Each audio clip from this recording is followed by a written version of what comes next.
It's like 2:30 in the morning. Got my coffee. I don't even drink coffee, so I should tell you, things are getting serious today. First duck hunt of the year.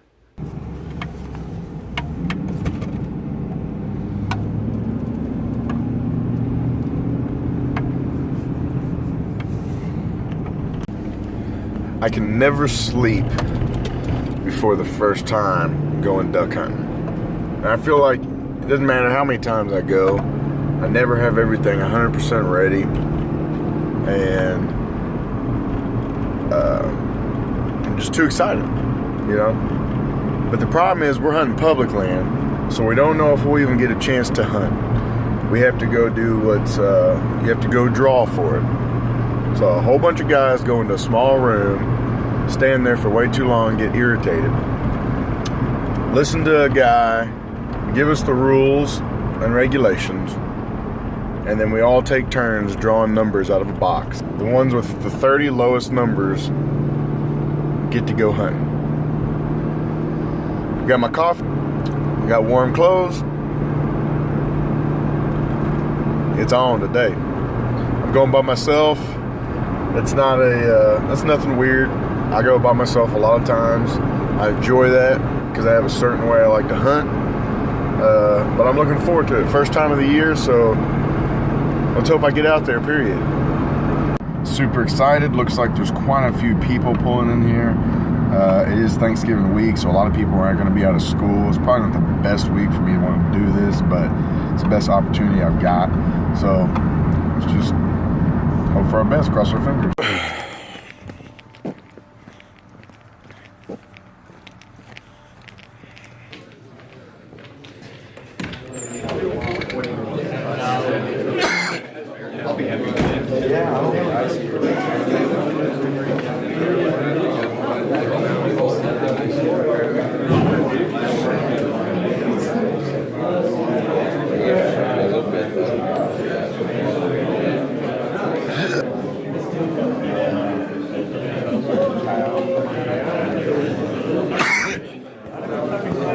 What you saw in there was where we have to stand and wait until we can draw to go see who got what.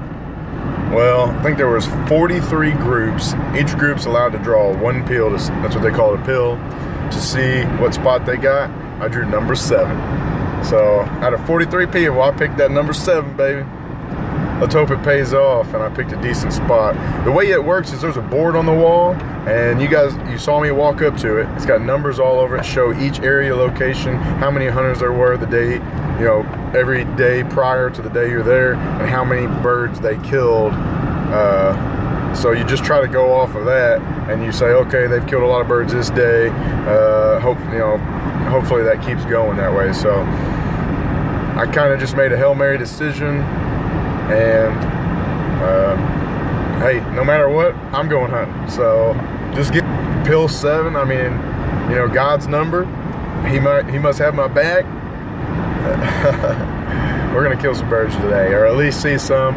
And for me, that is just as beautiful. And I'll show you guys my setup and stuff when we get out there a little bit. But I'm pumped, baby.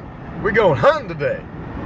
One thing I wanted to point out that you guys weren't able to see was everybody in the morning, they're not morning people. They look like they just are mad at the world, but really they're just tired. And you know, it's funny because everybody standing in there acts like they hate each other, just the way their demeanor is. But if you start talking to somebody, usually they'll open up. And I'm not one to sit still, so I'll sit still for a while, but I gotta talk to somebody. Conservation agents are beautiful people. They really, I've had good experiences, bad experiences with conservation agents, and today was a good one. Great, they were in a good mood. They're not allowed to help you as far as like tell you where to hunt and stuff like that. So me not knowing exactly all about this spot, you know, I told him, I said, what do you pick? Spot 18 or spot 21? And I think I made the right decision because pool 18 is huge and pool 21 is a little smaller. I'm by myself. I got 2 bags of decoys, my ammo, guns. I might have to make more than one trip to get all my stuff out there. But it's the beginning of the season. The birds are going to be young, you know, and they're not going to be call shy, which means I'm going to be able to get on a little bit and really try to work them in. Hopefully they've not already kind of gotten used to that. Like I said, I think we're about 2 weeks in, so they're probably starting to get used to it, but I think I'm going to catch the tail end of the new ones. So this one's going to be a long video, guys. I don't care if you hop through it. I'm pumped. I'm going to put it all up there, you know. I'm pumped. I've already said that like 40 times. I'm going freaking hunting, guys. First time this year. I meant to be filming, I really did, but I was crunched to the wire with getting my decoys out in time. But you know, the funny thing is, the ironic thing is, it didn't even matter. And the reason I say that is, I set all my decoys up over there. I'm killing all my birds over there. This is just a hole they're wanting to come into. I've only gotten a group or two to actually turn because of my calls. Other than that, every bird that I've seen come in or shot at came in on their own. And those are the days in duck hunting that it can't get any better. I'm 1 bird away from having my limit, and I've only been here an hour. I mean, I told you guys, we're blessed from the get-go. I mean, I'm so fortunate that I got to come out and hunt. I'm so fortunate that I was able to even be here. I drew pill 7, and you guys know I'm a big believer in God, even though I'm not perfect like anybody else. I have a lot of things, you know, but I believe in Him, and I know I do wrong, and I try to live my life as right as I can. And you know, I really feel like He blessed me today. He touched me, and He gave me pill number 7, pick number 7, you know, God's number, and it's just the icing on the cake. Like I said, it wouldn't have mattered if I wouldn't have killed anything. But this early in the year, I had a good idea that I would have. But let me show you my setup. Where I'm sitting is, I'm almost in the wide open. This is a tough spot to sit in. But these birds went in here so bad, and it's still kind of early season. I've had them literally land in the water in front of me, and I just didn't move and let them swim out in front of me, yell at them, make them go up in the air, and got them, you know. So it's too much fun today. Here is my blind bag and my ammo belt hanging from a tree. I'm in these trees in the middle of a field. There's all my decoys out there. You can see some of them. I got them in a U-shaped spread. Hopefully that they'll, you know, land out in the middle of them. But all the birds are wanting to land behind me. So here's this little tree line I'm sitting in, you know, like 6-7 trees, and then there's open on that side and open on the other side. They're all swooping in here. They don't even care about my decoys.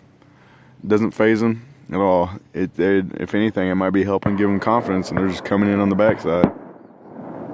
You know, this was kind of thrown together last minute, even though I knew I wanted to go. I just didn't know how I was going to make it happen or when I'd be able to this year. But let me show you a little bit of what I got. The reason I say it was thrown together is this is my dad's gun. I actually don't have a gun. This is a 20 gauge with 3-inch shells. I'm shooting number 4s. But I've got a full choke in it.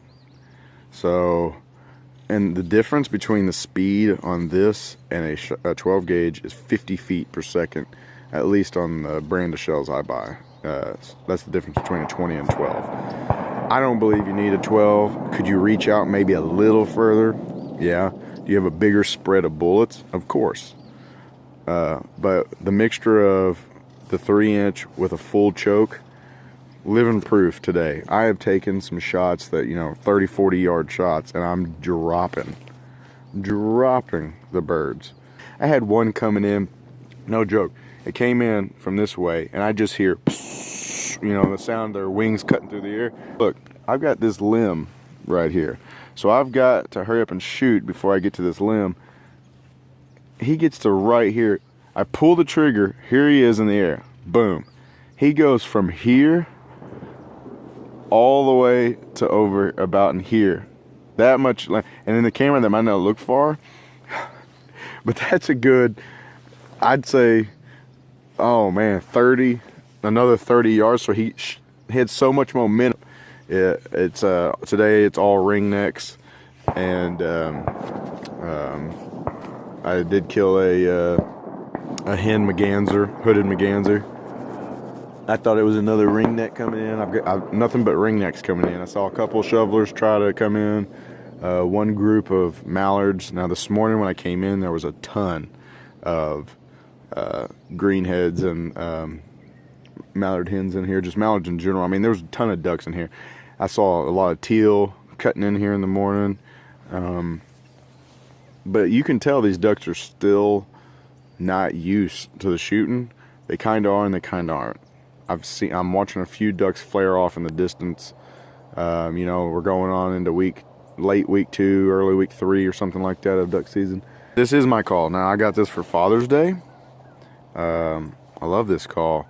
It's a beautiful call. It does beautiful things. Now, it's not an extremely loud call, but I'm sitting in this big old circle of trees, and it really echoes in here. It does good. I can finesse it so I can get loud enough on a crisp, clear day. The wind's not even moving, which is bad because my decoys aren't doing anything over there.